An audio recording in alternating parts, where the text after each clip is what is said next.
Pai Senhor, de novo, queridos, vamos ao versículo 24. Digo-vos, porém, a vós, os demais que estão em Tiatira, a todos quantos não têm esta doutrina e não conhecem as profundezas de Satanás, que outras carga não vos porei. Como eu já falei em vídeos anteriores, existem outras interpretações do Apocalipse, que tais como a preterista, a idealista, futurista, né?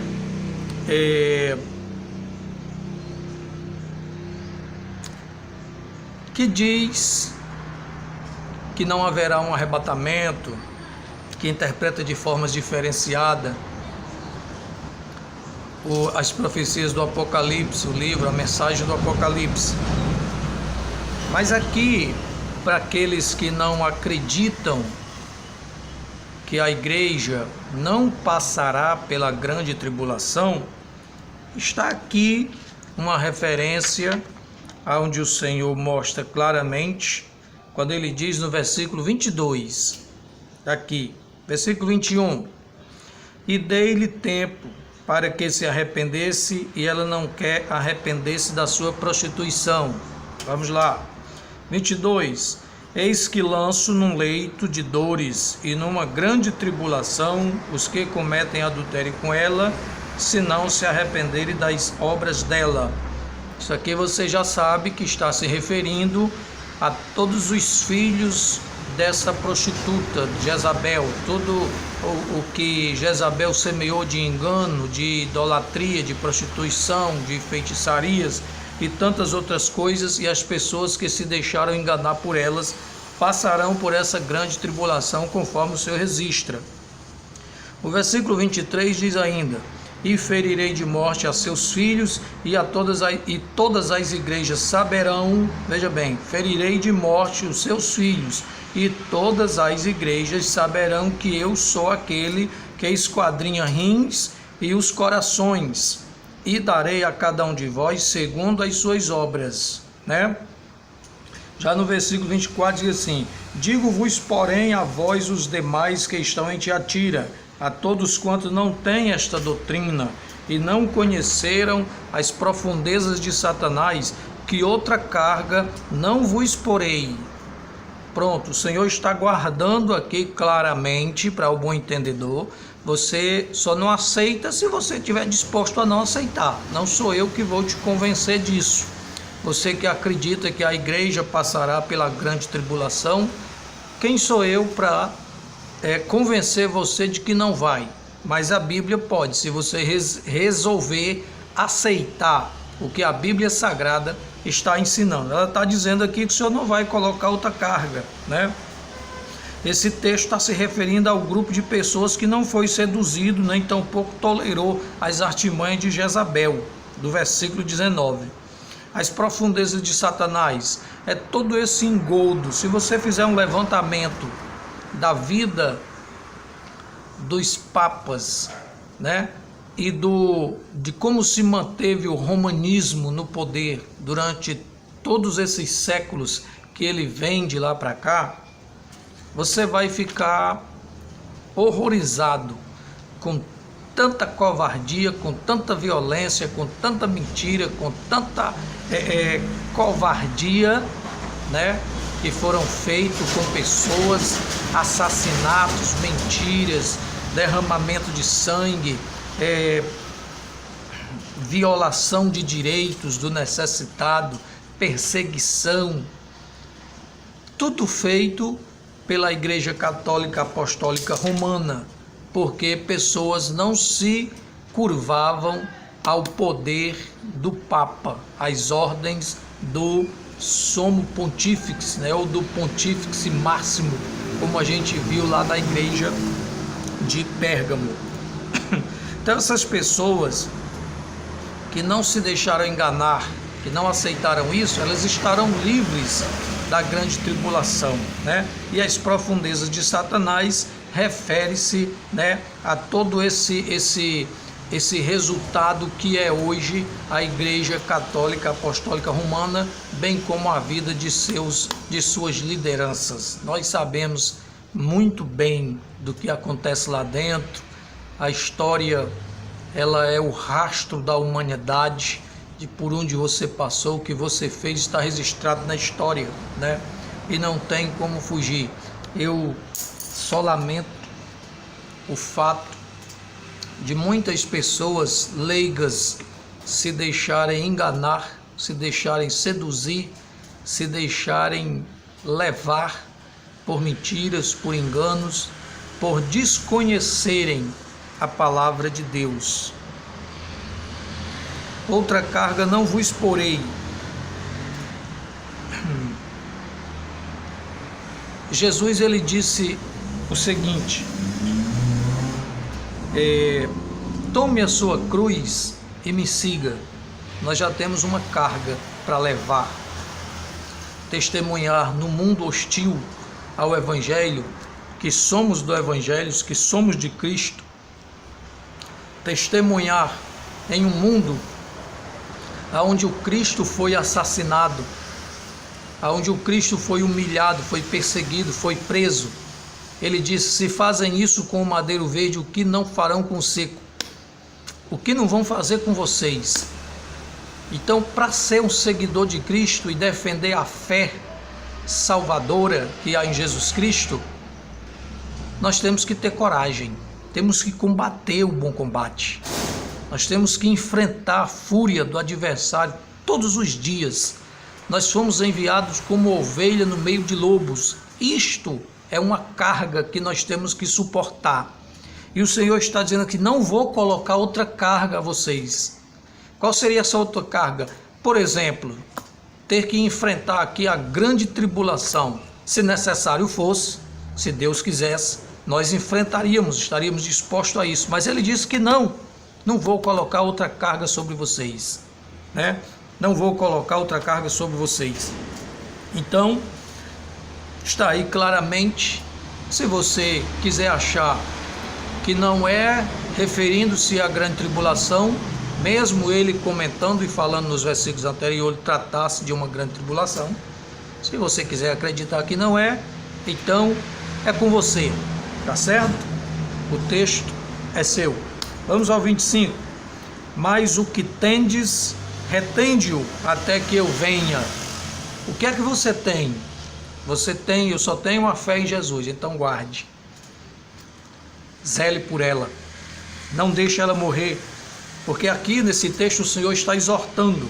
Mas o que tendes, retende-o, guarde-o, até que eu venha. Está exortando a você a ser firme, a você a ser forte, a você a ser crente, a você a ser fervoroso, a você estar limpo, a você estar se limpando todo dia. Aquele que está limpo, limpe-se mais ainda. Aquele que está sujo, suje-se mais ainda. Aquele que comete iniquidade, cometa mais iniquidade ainda. Aquele que é santo, santifique-se mais ainda. Então, esteja ali, firme na presença do Senhor.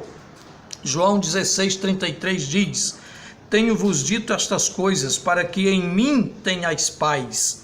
Porque no mundo tereis tribulações, mas tende bom ânimo, eu venci o mundo. Quer viver na vida mundana? Você vai ter tribulação. Quer viver em Cristo Jesus? Só nele você vai ter paz. O que tende, retende-o, né? O que você tem?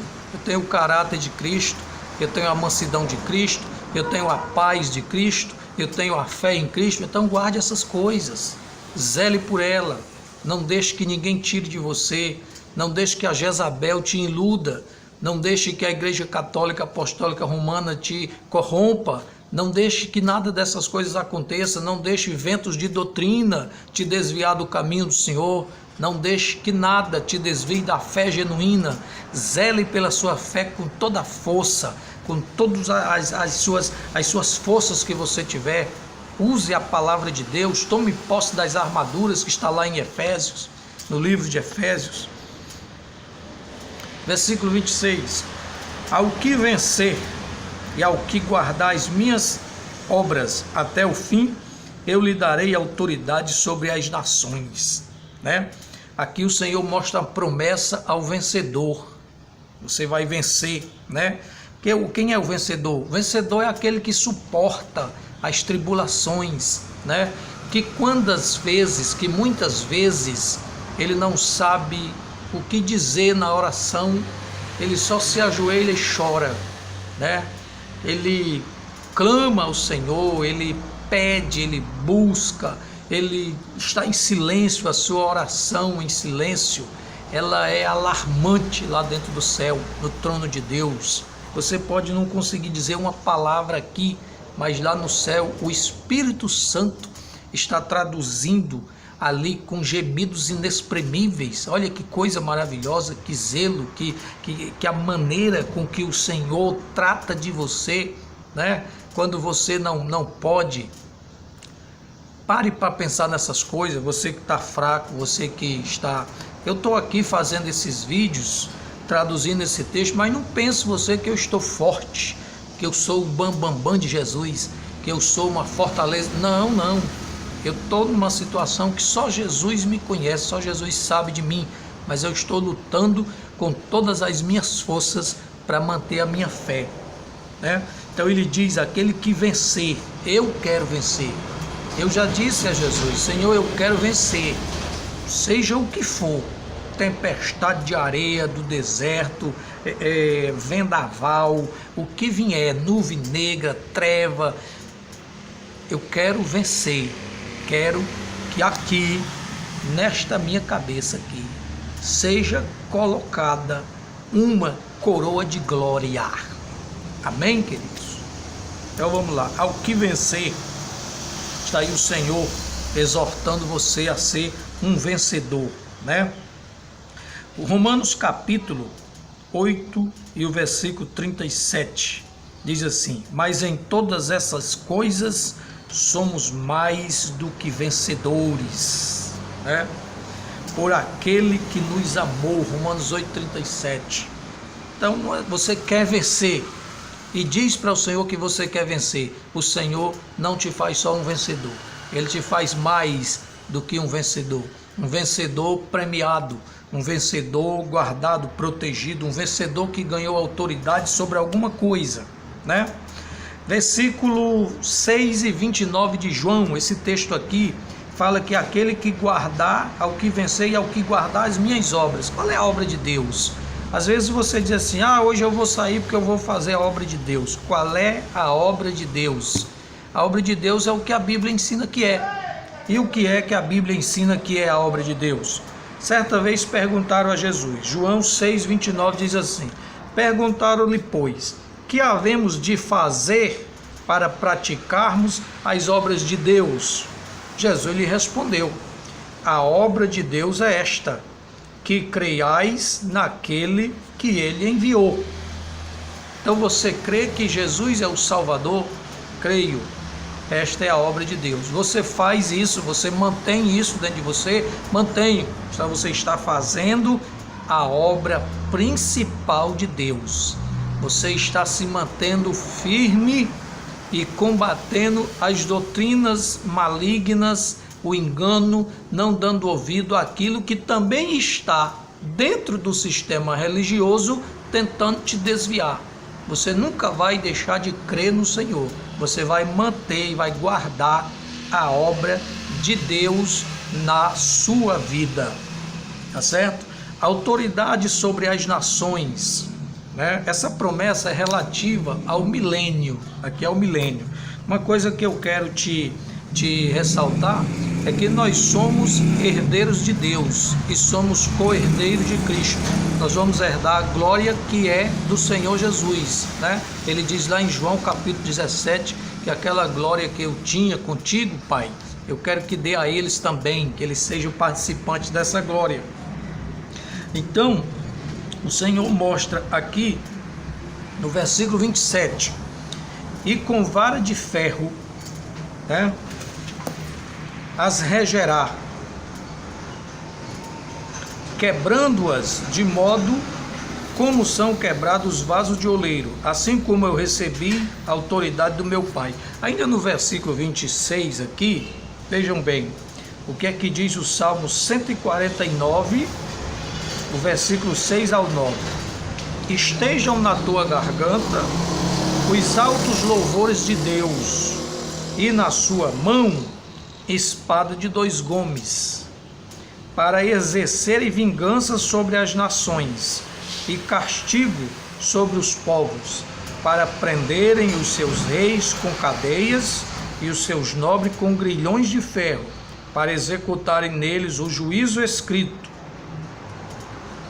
Esta honra será para todos os santos. Louvai ao Senhor. Salmo 149, versículo do 6 ao 9. Então, aqui o Senhor exige de você vencer, ser um vencedor e guardar a obra de Deus na sua vida, guardar o que você tem. Isso diz muito do seu caráter, né? Então você tem que manter o caráter de Cristo conforme está em Filipenses. Por quê?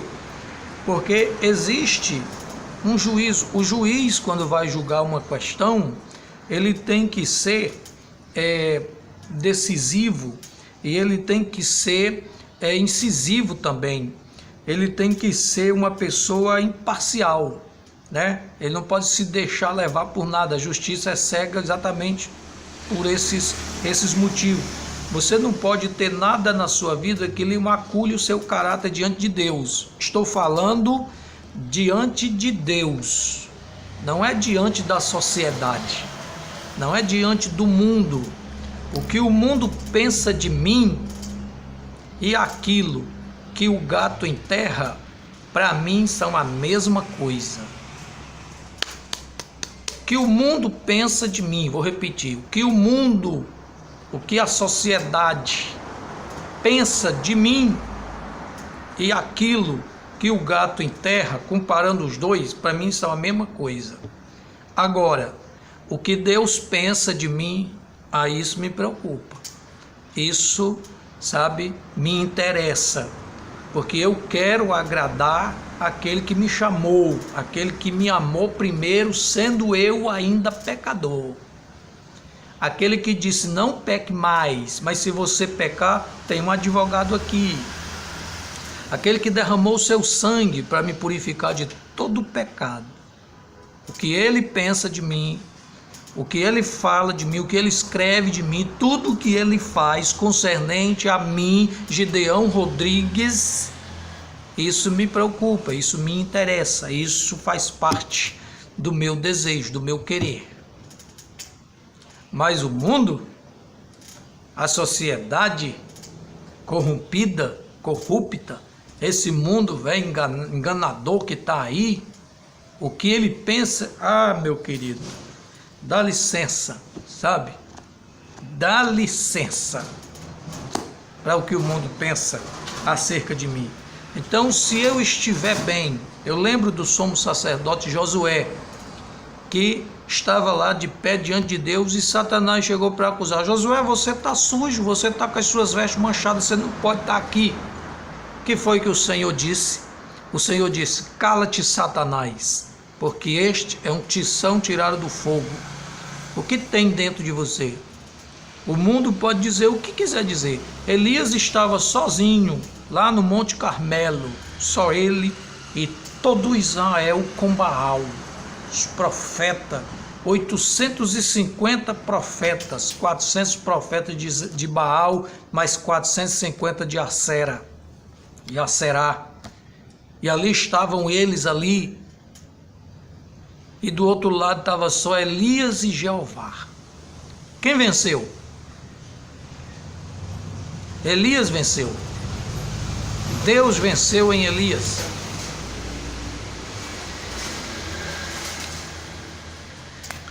Então vamos guardar em nós aquilo que o Senhor nos deu.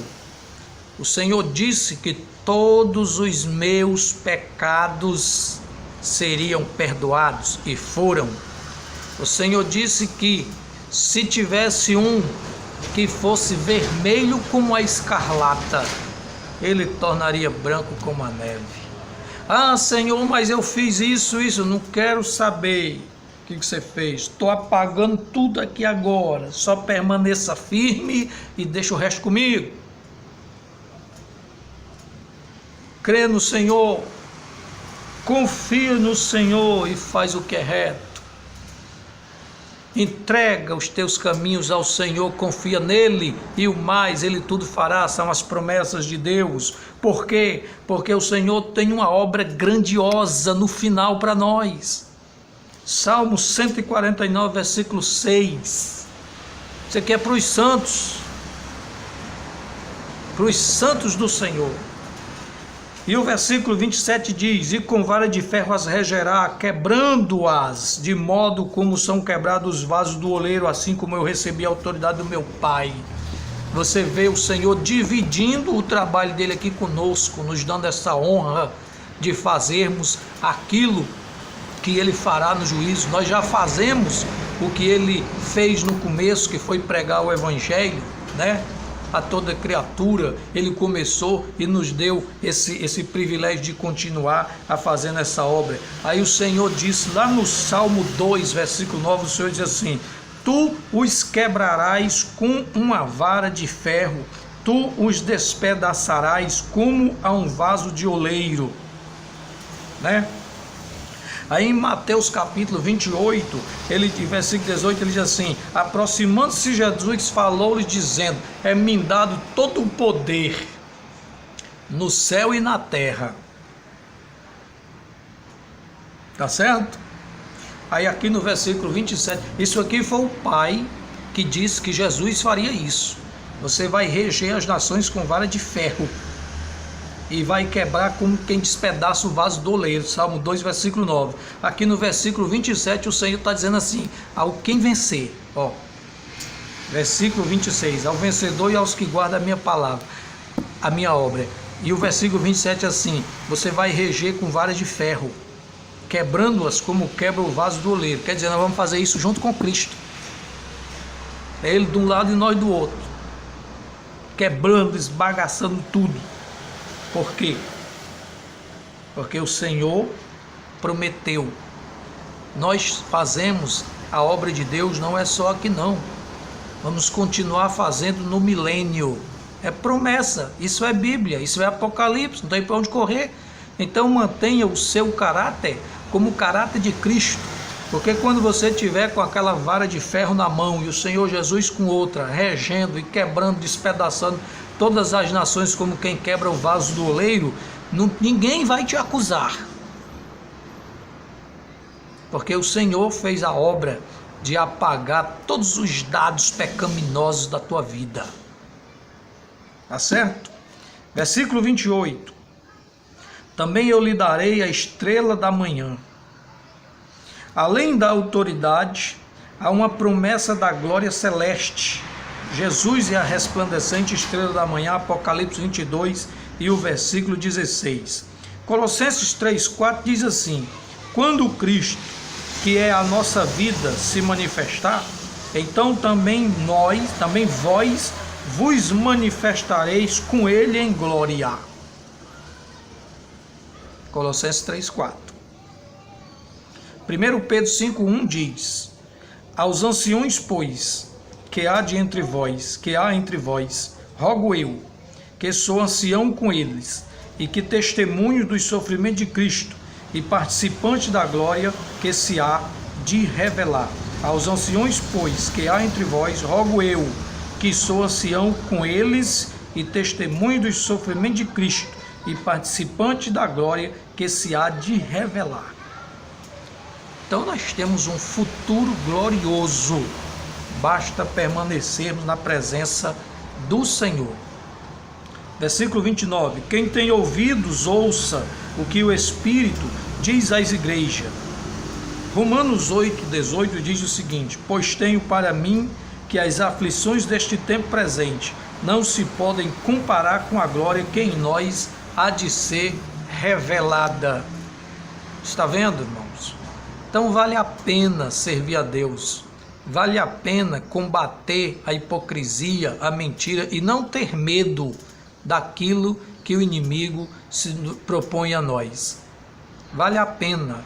Em Isaías capítulo 61, versículo 11, quando diz: o Espírito do Senhor está sobre mim, porque o Senhor me ungiu para fazer todo aquele trabalho que nós temos que fazer hoje, estamos fazendo hoje. No versículo 11 ele diz assim: quando ele vier, ele verá o resultado do seu trabalho e ficará satisfeito.